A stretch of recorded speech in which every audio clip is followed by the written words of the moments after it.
السلام علیکم ورحمۃ اللہ وبرکاتہ۔ محترم حضرات، آپ حضرات بہت دیر سے بچیوں کے پروگرام کو سماعت فرما رہے تھے اور آپ کے سامنے اساتذہ اکرام نے بڑی اچھی باتیں کی ہے۔ اللہ تعالی ہم لوگوں کو اس پر عمل کرنے کی توفیق نصیب فرمائے۔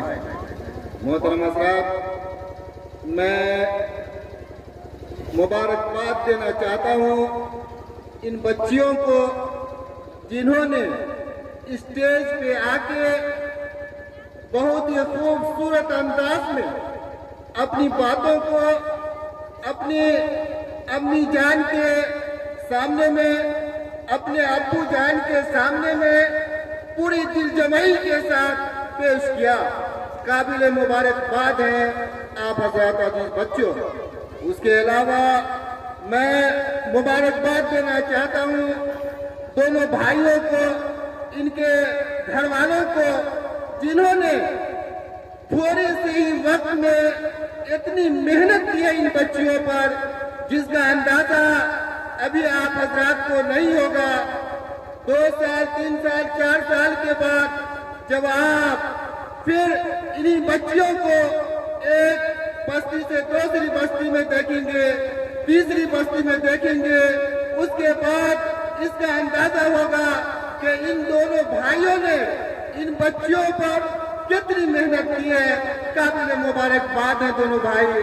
ان کے علاوہ میں مبارکباد دینا چاہتا ہوں ان بچیوں کے گارجین کو، جنہوں نے اپنی بچیوں کو دین کی تعلیم کے لیے، نبی پاک صلی اللہ علیہ وسلم کی حدیث کو عام کرنے کے لیے، قرآن شریف کو عام کرنے کے لیے اس چھوٹے سے ادارے کا انتخاب کیا۔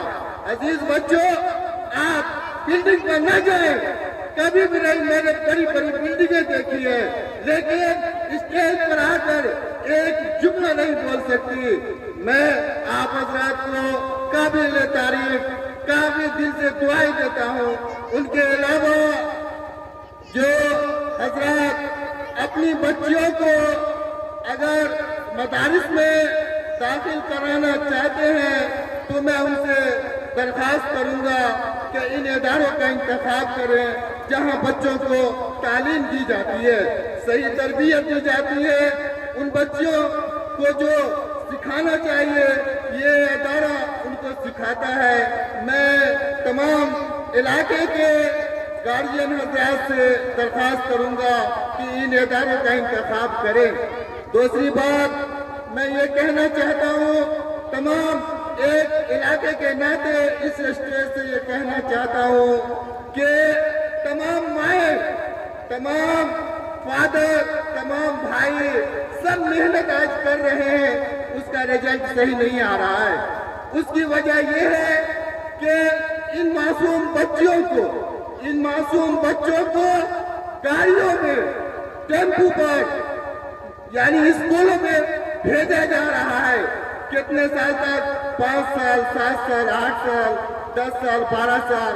جب وہی بچہ 16 سال کا ہوتا ہے تو وہی والدین کو تکلیف ہوتی ہے کہ آج وہ اپنے گارجین کی باتیں نہیں سن رہا ہے، وہی بچے اپنے ماں کی باتیں نہیں سن رہا ہے، وہی بچہ اپنے بڑے بھائی کی باتیں نہیں سن رہا ہے۔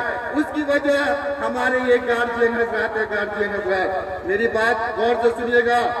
وہ گارجین ہے، گارجین جو بچہ ابھی منہ کھول کر بول نہیں سکتا، اس کو زبردستی ٹیمپو کے اندر کوچ کر کے دوسرے اداروں میں بھیجا جاتا ہے۔ میں یہ کہنا چاہتا ہوں اس اسٹیج سے کہ پہلے آپ اپنے بچوں کو مدرسے میں داخل کرائیں، جس اسکول میں وہ پڑھائیں، بڑی اچھی بات ہے، بڑی خوشی کی بات ہے، لیکن سب سے پہلے آپ مدرسے کا انتخاب کریں۔ آپ اگر بچوں کو ہونہار دیکھنا چاہتے ہیں، آپ اپنی بچیوں کو ہونہار دیکھنا چاہتے ہیں تو پہلے آپ مدرسہ کا انتخاب کریں۔ اس کے علاوہ پھر میں ان بچیوں سے کہوں گا کہ آپ حضرات قابل مبارکباد ہے۔ بس اتنی سی بات کہوں گا، بابو آپ حضرات محنت جاری رکھیے گا اور ان کی محنت کو رائیگاں نہیں ہونے دیجیے گا، اور جہاں بھی جائیے گا، جس سرزمین پر جائیے گا، ان ادارے کا نام روشن کیجیے گا۔ وما علینا الا البلاغ۔ جزاکم اللہ احسن الجزاء۔